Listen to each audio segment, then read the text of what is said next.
Welcome to another episode of Complete Developer Podcast, the podcast by coders for coders about all aspects of creating your best life as a developer. I'm Will, the accomplished developer, author, and software architect. And I'm Beej, the journeyman developer sharing my journey in development. Complete Developer Podcast is supported by listeners like you. We are now on Patreon at www.patreon.com/Complete Developer Podcast.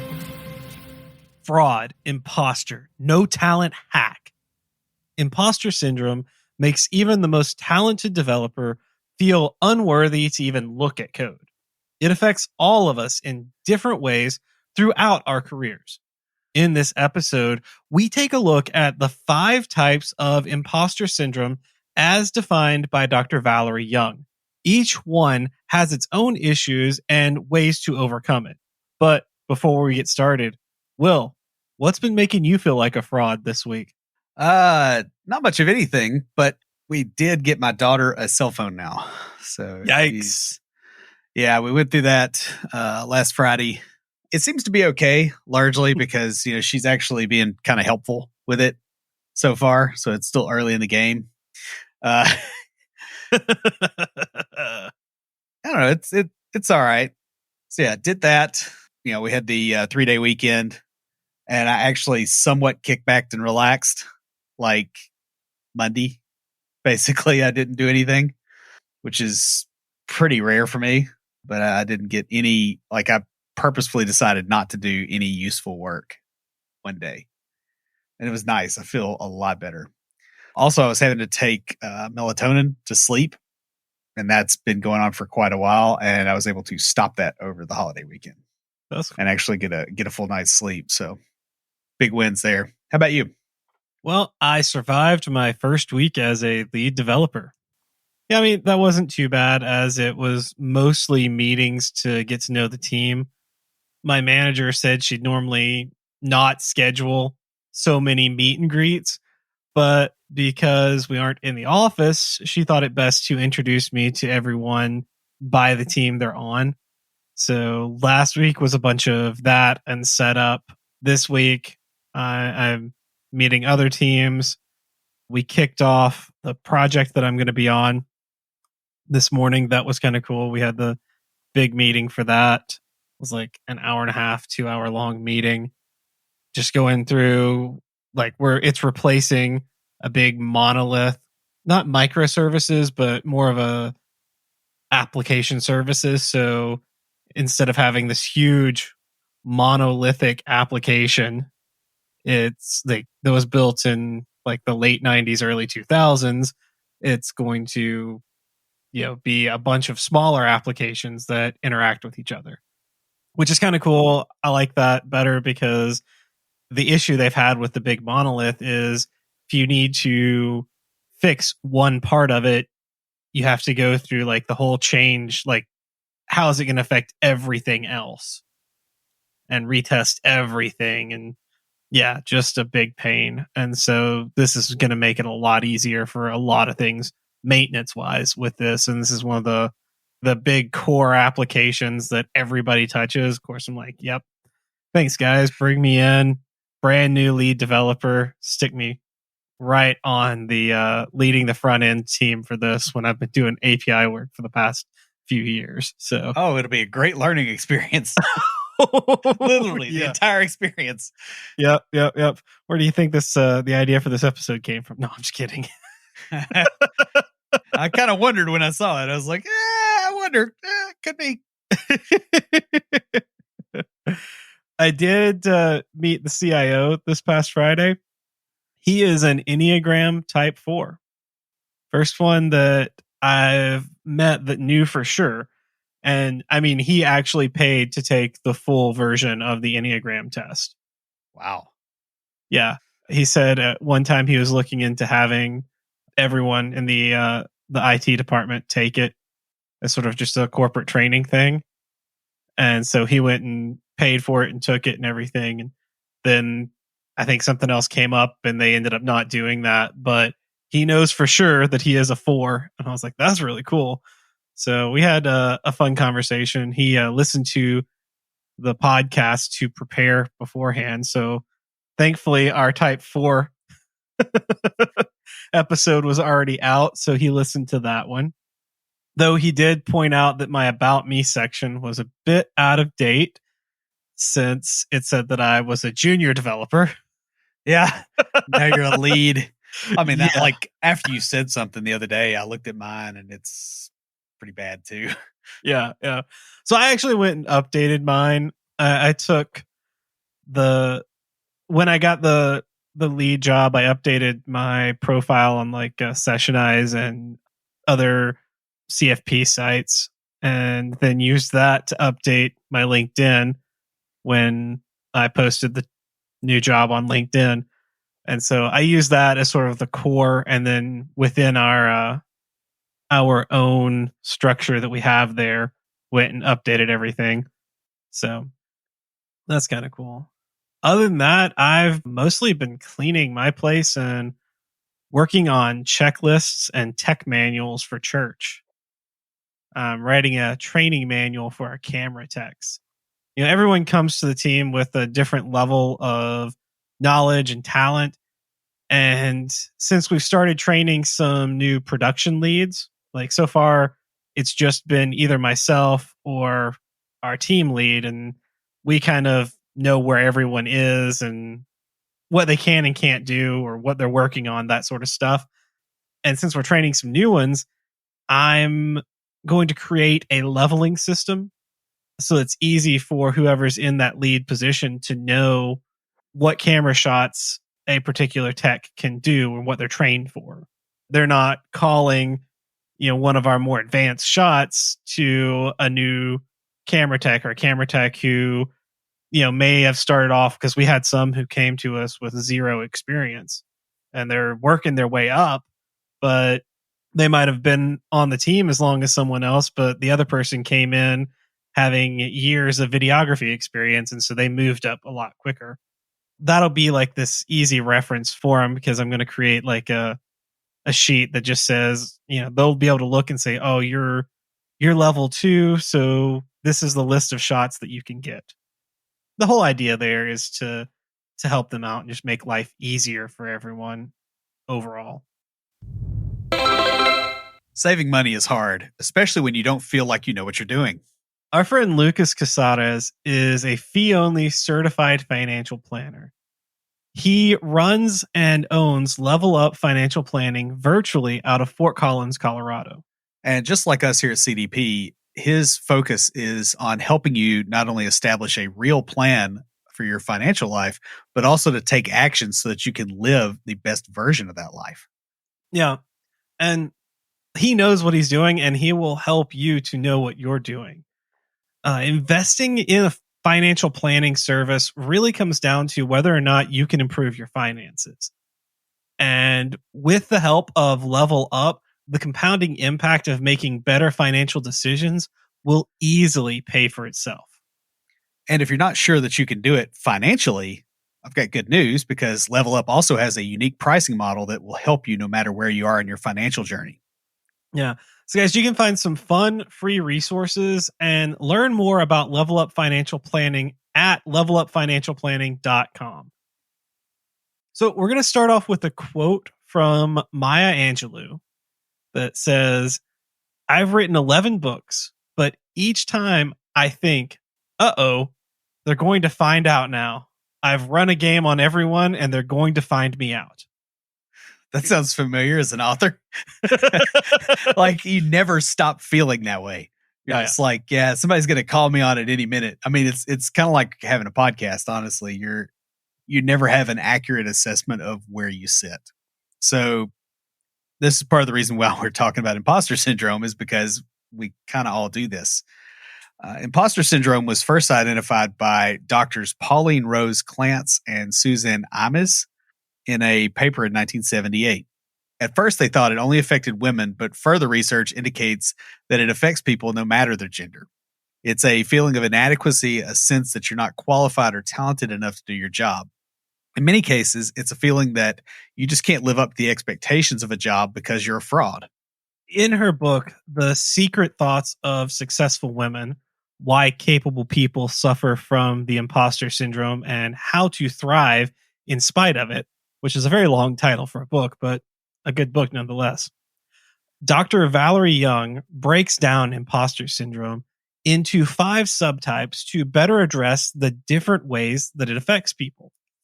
These types are based on research by Dr. Young into the internal rules that people create for themselves when dealing with those fraudulent feelings of inadequacy. Most people who struggle with imposter syndrome will be able to identify with one of these types. The perfectionist sets very high standards for themselves, and if they don't meet them, they feel like a failure. The expert feels like they should know every little thing before they consider themselves competent. A person who is naturally gifted will feel inadequate if they struggle to learn or do something. And the soloist type feels that they have to do everything on their own, and they're a fraud if they ask for help. Finally, the superhuman will push themselves harder than their coworkers in order to prove that they're not an imposter. In this episode, we'll start by gaining an understanding of imposter syndrome. If you go back, we've had several episodes on imposter syndrome, and some of this may sound familiar because I pulled it from some of those episodes. You imposter, you fraud. I know, right? I caught you. Everybody knows now. Yeah, we're going to talk about what it is and how people come to have it. Then we'll take a deep dive into the 5 different types of imposter syndrome. For each one, we'll discuss its defining characteristics, how individuals with this type view themselves, where it can lead, and finally, how to overcome it. And if after listening you think you might have one of these types, then we encourage you to check out the aftercast, because there we're going to discuss some questions to ask yourself to see if you have one of these imposter syndromes. If you don't have one, we'll also discuss how to help new team members who might have one of them. So, first off, understanding imposter syndrome. What is imposter syndrome? Generally, it's a crippling feeling that you're a fraud and in imminent danger of being found out. For the majority of developers, this is kind of part of the journey and or part of learning a new JavaScript framework. It's also a phase that repeats itself over time. Yeah. Will, does that sound familiar? Because you wrote most of that. I just the wording did sound familiar, actually. I was like, that doesn't sound like Beach the way he wrote that. Okay, I feel better now. Yeah, I pulled that from an episode you wrote back in 2017. Well, I was looking at you going, did he get hit in the head? I don't see any signs. He hadn't changed his English. Yeah. All right. Yeah. I was looking for material for this and I was like, well, let me see what we've already got. And you had some very well written stuff. I just sort of tweaked it to make it fit with this episode. So, but that's a really great overview. It is like this feeling that not only that you are a fraud, but like you say in here, that you're in imminent danger of being found out. Yeah, if you feel like you're a fraud, but you don't feel like you're going to get caught, then you feel smarter. Yeah, exactly. Yeah, and that's not imposter syndrome. Imposter syndrome is that it's almost a type of anxiety, really. Yeah. Now, it's officially defined as feelings of inadequacy relating to professional endeavors, even though experience and knowledge are proficient for the task. It's basically the idea that you know what you're doing, you know what to do. You may be learning a new JavaScript framework, but you've been working in JavaScript for 10 years. So, picking up a new framework, it's just part of the daily grind. Literally. Yeah, but the nasty thing about it is that the smarter you are, the longer it takes for the imposter syndrome to hit you. If you feel like you're kind of BSing your way through things, the smarter you are, the more likely it is that a particular situation isn't going to result in you being found out, or it's going to make you feel that way.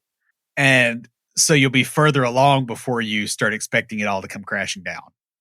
Or you may not even get that sense of you're faking your way, because for a long time, like going so far, you didn't have to, and you didn't struggle, and it was easy. So you kind of, honestly, how many of us coasted through high school making A's and B's without putting in much effort. I mean, I didn't really learn to study until I went to med school. Yeah, I got a pretty good dose of it in college. With all the honestly, what got me more than math classes were still a lot.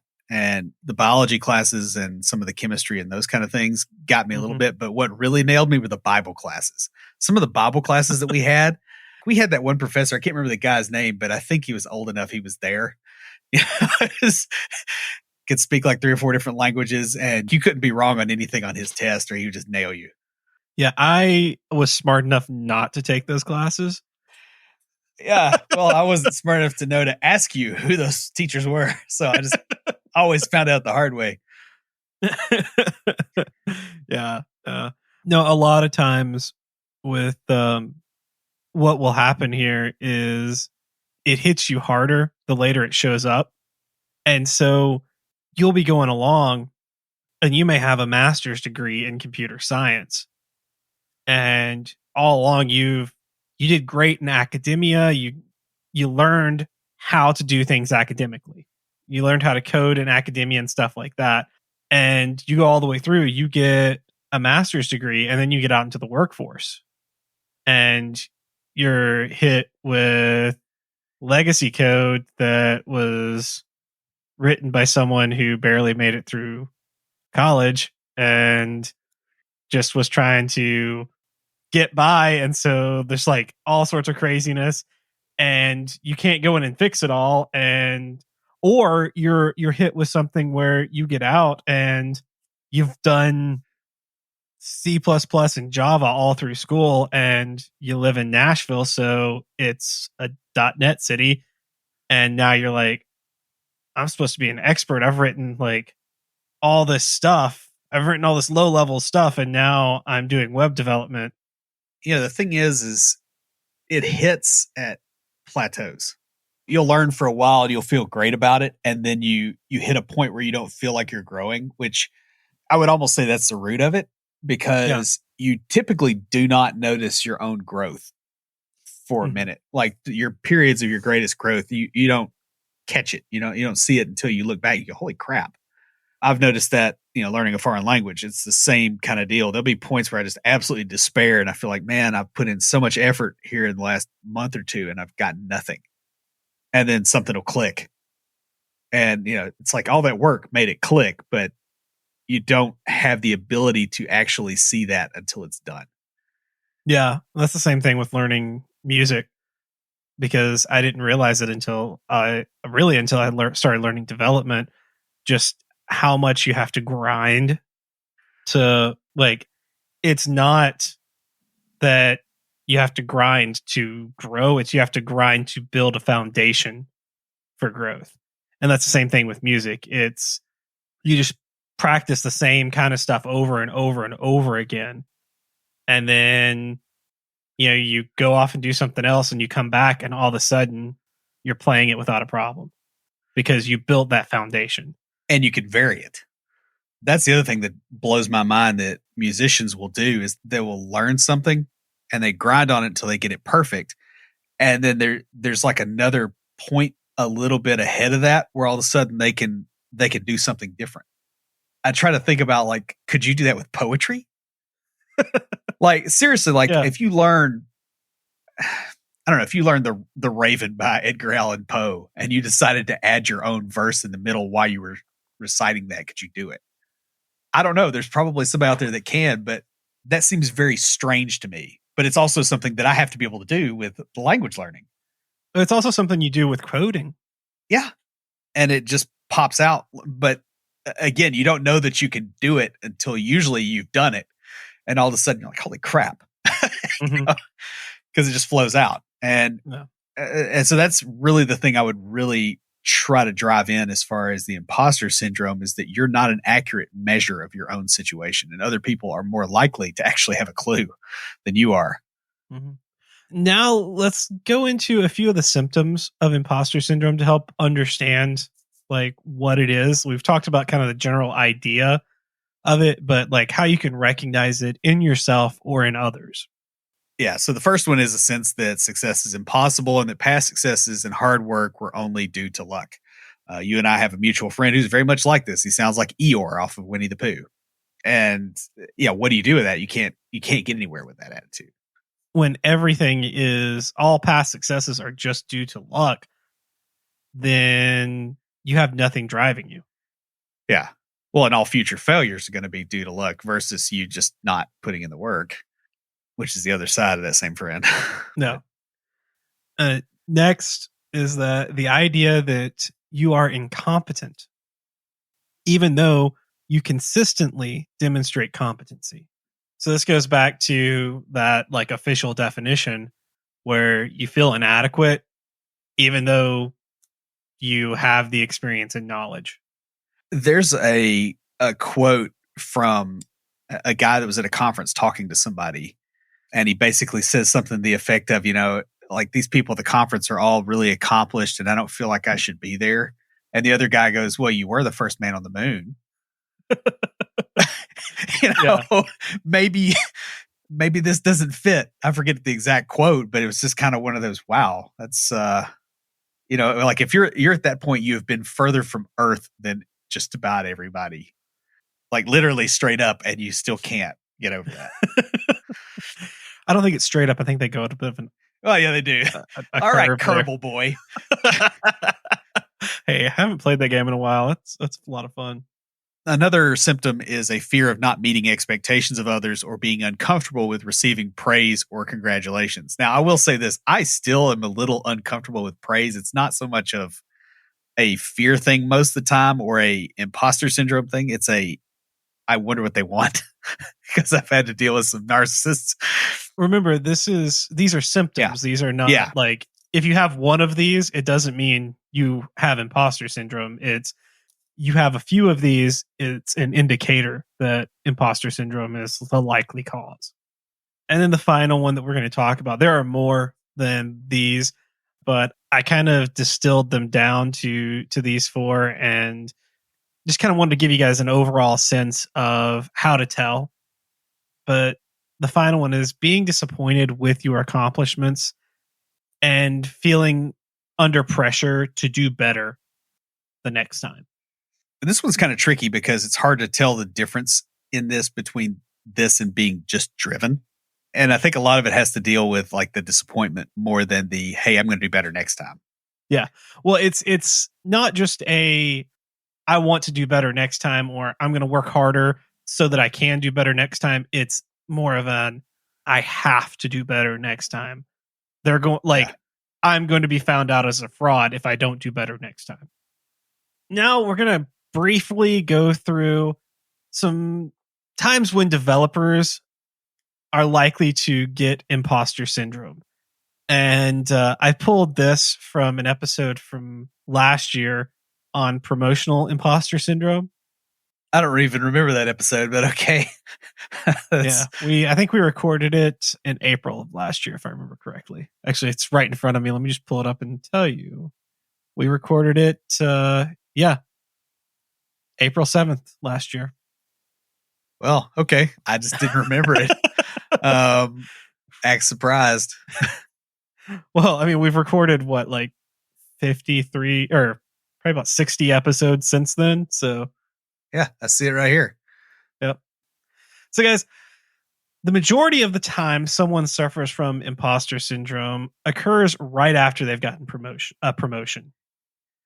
They usually have to take on a new responsibility and feel that they're not good enough or won't be able to find a mentor in that new role.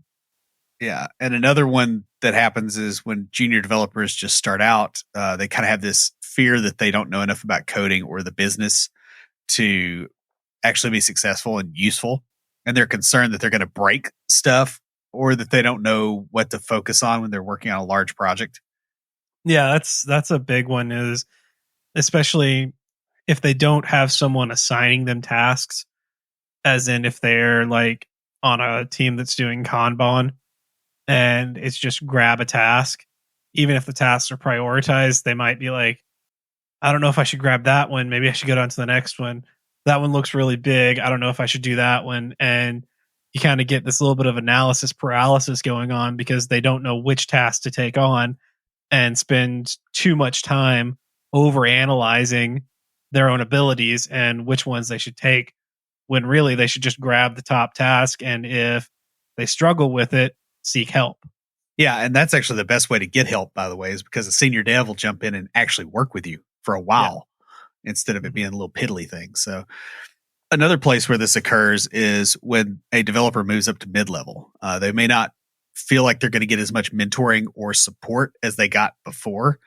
And by the way, this is continuous. You're going to get that from now on.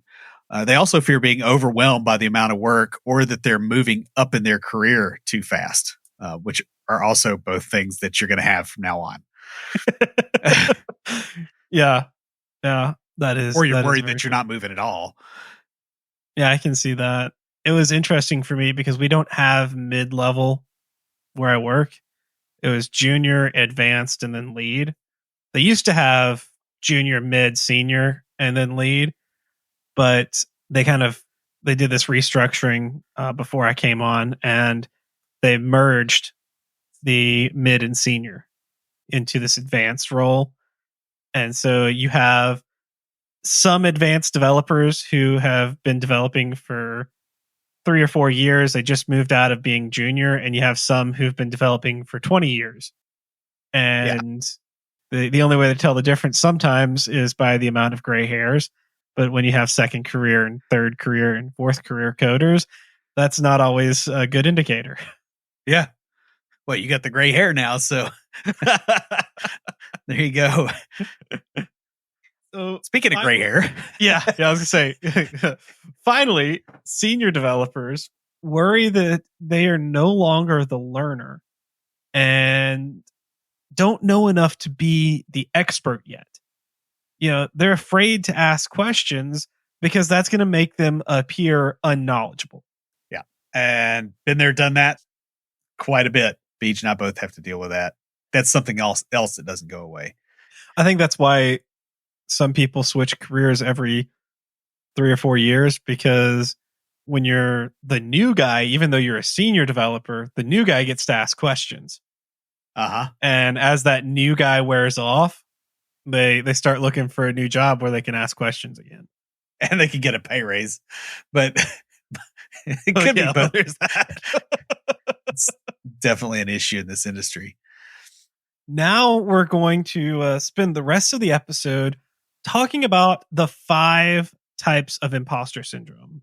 In the intro, Will kind of gave us an overview of each one of these, and we're going to dive deep into them, talk about the particular type, what can happen if it kind of goes to the extreme, and how to overcome it. So the first one is the soloist, and this is a strong and independent person. They accomplish their tasks without the assistance of anyone else. They believe that they can get everything done on their own without help from others. And I can tell you that there have been some stretches in my career that this is definitely one way that it has manifested for me.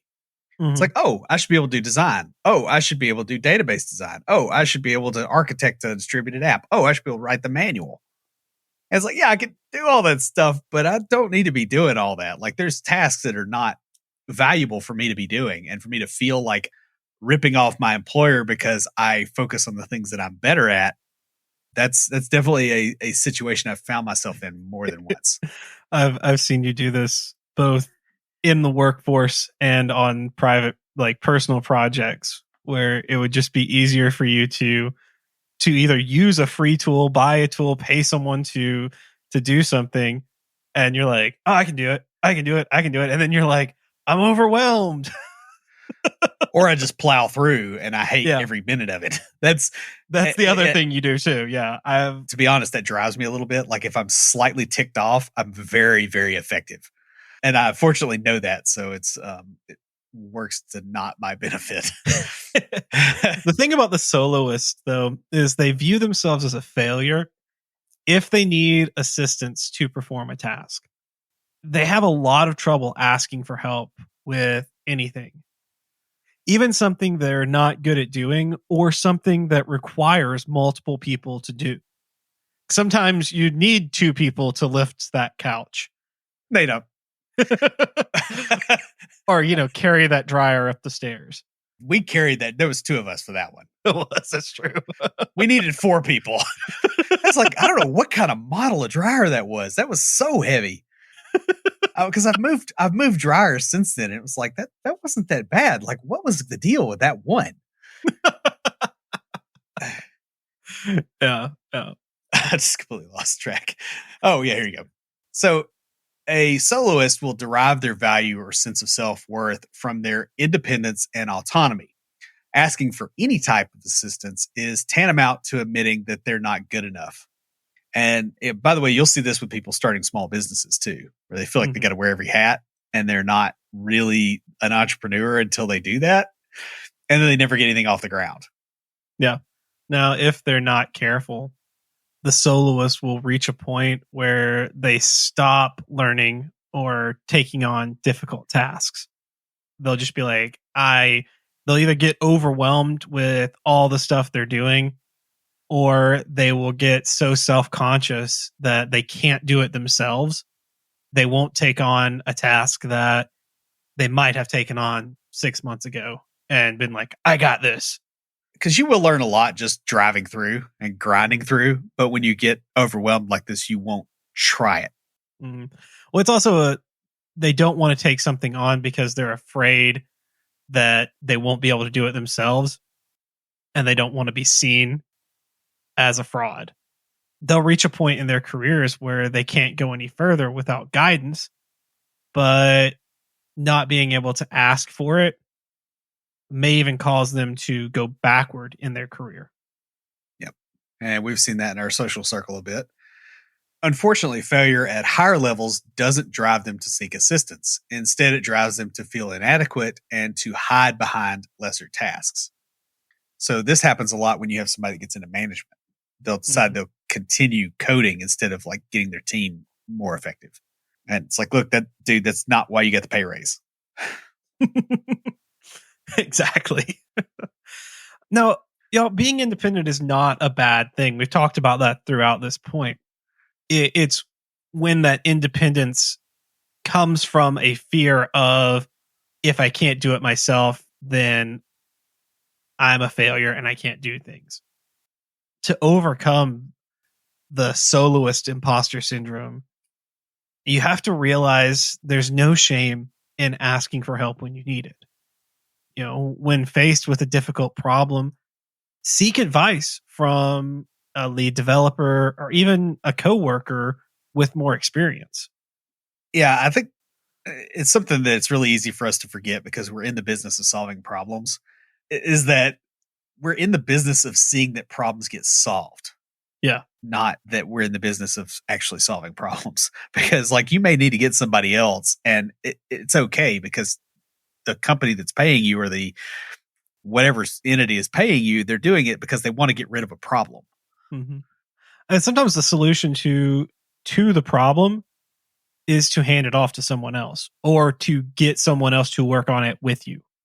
Right. And, there are no support groups for people who have Schadenfreude. So, like it's not considered a societal problem to hand things off. Yeah. Wow. There you go. All right. On that note, we're going to move on to talking about the expert. Yeah, the expert is an extremely knowledgeable person who doesn't feel that they're good enough no matter how much information they gather. They believe that before taking any action, they must know everything about a situation. I kind of grouped these a little bit. The expert is very similar to the soloist. It's just that their drive is a little bit different. Whereas the soloist is, I've got to do it all myself. The expert is, I have to be the one true source of knowledge. I have to have all the information. Yeah, if you put it in a fear perspective, right? Like the soloist is like, hey, I don't want them to find out that I can't do it. Whereas the expert is like, I don't want them to find out that I don't know. Yes, that is very good. Yeah. When the expert doesn't know an answer or have detailed knowledge of a topic, they feel less experienced than their colleagues, even their younger, literally less experienced colleagues. no matter how much they learn or know about a topic, they're always going to feel unprepared. Yeah, the self-worth of the expert is wrapped up in their knowledge base, how much they know about a variety of topics. Because they measure competence on what and how much they know, the expert fears others finding out that they don't know something. Yeah, so this is something that I kind of had to get over coming out of med school because it is like hammered into you in med school that you have to know all the answers because you're going to be the doctor, you're going to be the person they're going to, you're the expert, you're the one that has to have all the answers to all the questions. Right. So you're You yeah. could get away with I don't know, I'll look that up as long as you looked it up a couple of times. But if you said that more than 2 or 3 times, then like you got a lecture. Getting a lecture doesn't really seem like much of a threat, but at that point, but yeah, I mean, you had this transition period, and I remember when you went through that, when it was from I got to know because I'm going to be the doc to I'm going to look things up in the docs. You know, Yeah. it's like, dude, you don't have to know that. Like, it's great that you do. You're never going to use it, but feel free to collect it like a bunch of knickknacks if you want knowledge that way. But you don't have to feel bad for not knowing, and that does definitely seem like something that you struggled with early on. I think you're past that now Yeah, because well, you've developed a JavaScript, and so you've got some learned helplessness going on there. Yeah, no, it was one of those things that not really my natural state. It was learned behavior when I was in med school, and so it wasn't very difficult for me to unlearn that. The problem solving is more my natural state. Taking information, going and looking up information and knowing how to use it is more where I thrive personally. And that's what we do in development. It's you there's some base knowledge you have to have, but you gain that just from repetition. But like syntax and those types of things. But it's understanding how to like basically problem solving like we've been talking about. That's the big thing here. The expert is and I'm sure we've all worked with people like this who they have to be the person who knows everything. Yeah, I worked with a guy like that, and it was it was constantly him trying to show that he knew something you didn't. Mm-hmm. And you're like, okay, but like if we look at the Kanban board, who's actually closed a ticket this week? Not you. That's something I know, and apparently something you don't. Yeah. If not careful, this can lead the expert to miss growth opportunities because they either feel that they already know the topic or that they don't know enough to be of use and to learn. So they either think, all right, well, I got this, I already know enough about this, I don't need to go to this training, or they might say, hey, I haven't coded in JavaScript in like 5 years, so it's completely different now. I can't do this. I got to go catch up before I can learn, TypeScript. Well, and the fun part is they'll often do both. Yeah. That's it's not a they either always do one or always do the other. It's in any given situation, yeah. it's they would respond either way. And it's a matter of protecting that identity they have of being the expert. Yeah, they may lose out on potential jobs because they don't feel they have enough expertise for the role, especially if it's a lead developer position and they've been doing .NET MVC for years and this is web API. And they're like, oh, well, I've been doing MVC. I don't know web API, so I can't even apply for this job. Yeah. And a lot of that too is just like, let the other party decide whether you're good enough. Like, don't. Yeah. Well, that's something that I have to face too. Cause like when I applied for this lead position, I thoroughly did not expect to get it. I was like, I'm applying to get some practice applying to a lead position because I've never applied to one before. And because I barely met the minimum requirements, like for time and grade. kind of thing. Yeah, I will say that you were ready before. Probably, yeah. Like it's like every job you've had in development. you know, that's yeah. I don't want to get into just like beating you over the head with that, but maybe you ought to. So anyway, to overcome expert imposter syndrome, begin with practicing just-in-time learning on small or side projects. Rather than hoarding knowledge, begin to mentor junior developers or volunteer at a code school, which is what you've done, by the way. That's why your growth curve has been faster than normal. That has definitely helped. The podcast, it's one of those things that if you, and this is one of those weird things. This is a little side note for you guys, but coming up with material every other week really like boosts your skill. But every week talking about it and like learning from the perspective of I'm learning this so that I can teach this, even when I don't come up with it, it has. You could basically say that the two of us have each gotten an additional 1,000 hours of learning in the last 5 years that our coworkers have not, just as a result of the podcast. Bear in mind, we're doing all the other stuff everybody else is doing too. That's true. Speaking of that, the next one is the Enneagram Type 1. I mean, the perfectionist. Personally attacked. Hey, know.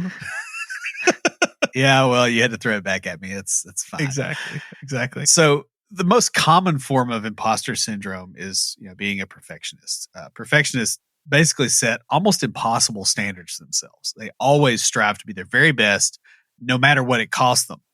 And they'll burn themselves out striving for excellence. And yeah, this is very relatable. Yeah, when you were talking about the soloist, I'm like, all the points you're hitting on are the ones that they share in common with the perfectionist. I knew you would like. Perfectionists feel a sense of inadequacy when they cannot accomplish everything or learn every new skill. They tend to be very task oriented. And when they can't check off all of their tasks, they begin to feel like an imposter. Like, well, I'm not able to check off all these tasks, even though my task list is twice as long as everyone else's. Right. And they got through 98% of it. And there's the one thing that bugs them and they can't, like, some floating div is just nailing them. Not that that's been a recent experience. That sounds very familiar to me too, but I don't think I told you about that. It's just what floating divs do. Yeah. If they're not careful, a perfectionist can become a control freak or micromanager. I think you and I really both had this early on in the podcast, like trying to make everything perfect. And it's like, yeah, it'll get there. Like practice will get it there. Like freaking out about it will not. Yeah, that's true. Perfectionists start to take on the attitude that if they want it done correctly, they have to do it themselves. Will? Yeah. And I mean, this is definitely something I will say that I struggle with. I think the other thing that I note that isn't quite here is realizing that not every task has to be done perfectly. It's like, okay, I took the trash can to the street. Does that really, like, what's the variance here that I'm allowed? Like, if I dump it in the yard, that's probably not okay. But anything shy of that, it's a trash can. Yeah. And one thing with perfectionist tendencies is you don't seem to be able to spot those tasks and go, hey, this doesn't have to be perfect. Yeah. The thing is, with the perfectionist, their insecurities about if they don't do it just right, they're going to be seen as a fraud.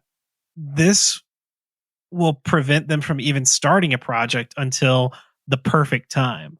Or it could cause them to delay working on something until they know they will get it right. Yeah. And the thing is you get it right on the third version. Yeah. Microsoft. That's only because they don't get it right on the third version. So for a perfectionist, even a small setback will engender feelings of incompetence and self-doubt. They don't look at mistakes as learning opportunities. They just see them as evidence that they're an imposter. So they avoid, minimize, and even try to hide mistakes. When really the thing is with a mistake, if you make it public, you learn more than you learned not making the mistake. They also struggle to feel accomplished when they are successful. They're never satisfied with their existing success because they think they could have done it better.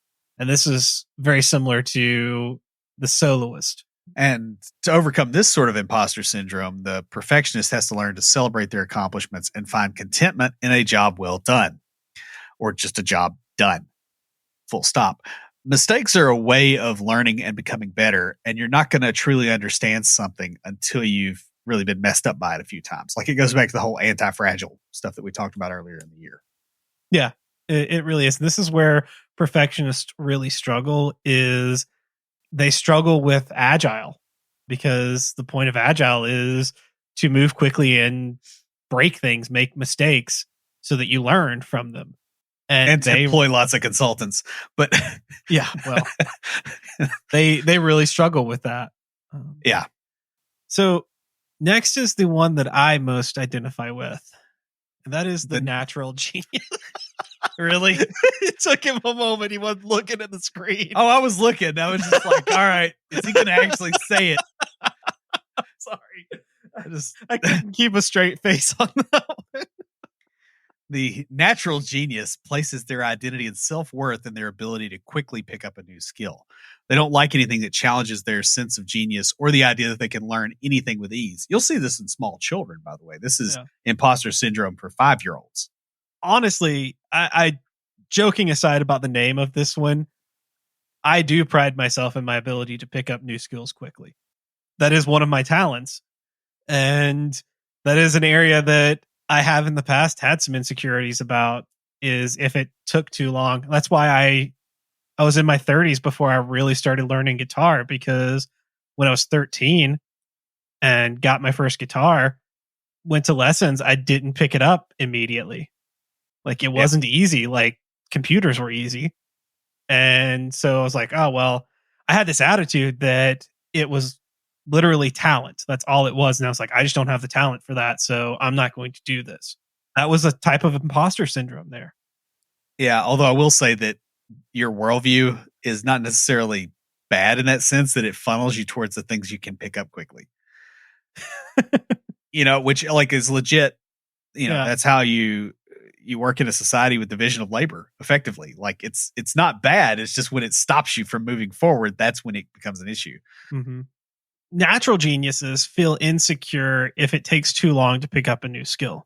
They'll see themselves as a fake or an imposter if they're unable to acquire new skills or learn new technologies immediately. That's kind of what I was getting at, was when I was younger and I started learning the guitar, I didn't have that natural talent as I saw it. I couldn't just play like my dad or my grandfather. And so I saw them as, oh, they've got this natural talent. What I didn't see was, my grandfather practicing for 3 or 4 hours every night. Yeah, for years. Yeah. Yeah. And so, like, it's one of those things, like, I didn't see that as, like, I didn't immediately pick it up, and so many other things I had, I just saw it as, all right, well, rather than saying, hey, I have to put in the work, I said, hey, I don't have the talent for music. So, like, I just wrote it off. So I didn't feel like an imposter. Yeah. And the natural genius will set overly high expectations for themselves, and then they judge themselves based on how they did it the first time, which causes you to feel like an imposter because things don't come easily in general. And if you have to exert any effort, it feels like you're exerting more effort than the people that you see that are doing well, because you didn't see the effort that they had to put in already. Yeah. This leads to defensiveness and frustration, either at the training material or the tutor who's helping them out, blaming them for not teaching correctly. Like I said, in my case, it came out as, when I was younger, as, I just don't have the talent for this, so I stopped doing it. Yeah, and the defensiveness and the frustration really kind of piles up, and it'll make you quit when things get too tough. So you run the risk of, in development, of becoming a hello world expert, because you know the basics, and so you're like, well, I'll try the basics in a different language versus trying something more difficult in the language I'm already in. And you and I know quite a few people that have written Hello World programs in a half dozen languages or more and can't get a job because they can't do anything somebody will pay for. Because when it gets tough, they move on to a new language. We saw that a lot in the early days of running our meetup group. So, for the natural genius to overcome their imposter syndrome, they need to see themselves as a work in progress. Most things worth doing take time to learn, and they involve making mistakes and failing along the way. And the natural genius doesn't like that, so this is something they need to work on. So the last one we're going to talk about is the superhuman. Of course, it's the last one because there's 5 of them, and this is number 5. That's how it works. The superhuman is a person whose sense of inadequacy causes them to work harder than anyone else, and they kind of get a bit of a work addiction. They'll work harder than the people around them to prove to themselves and others that they're worthy. So if you're working a 70-hour week and your coworkers are working 40, even if they're better than you, the thought is that you could just kind of saturate the perception of the other people. Mm-hmm.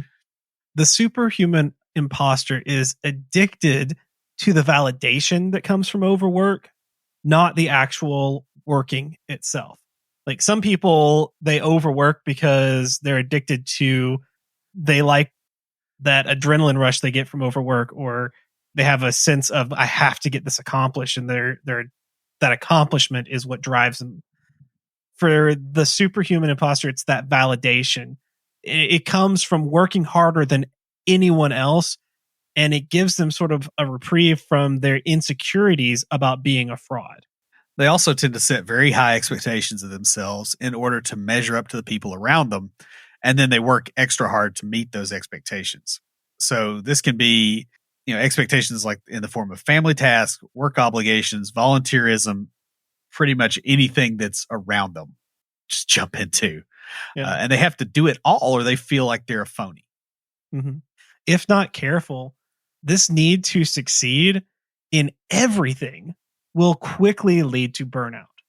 This will in turn affect not only their ability to perform, creating sort of a self-fulfilling prophecy, but also their mental and physical health, and can affect their relationships, like their ability to do their job.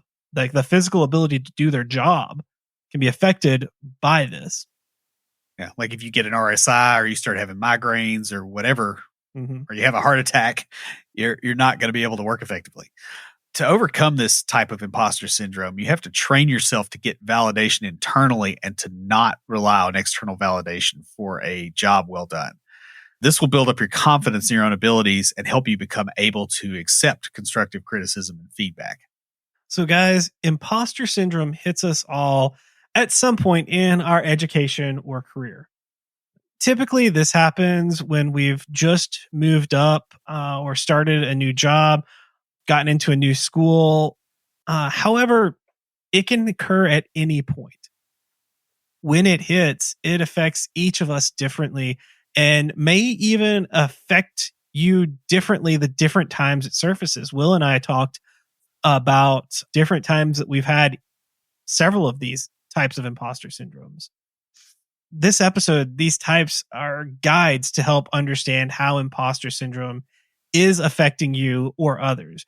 Use them to identify behaviors that may be due to an underlying imposter syndrome that you can address and overcome.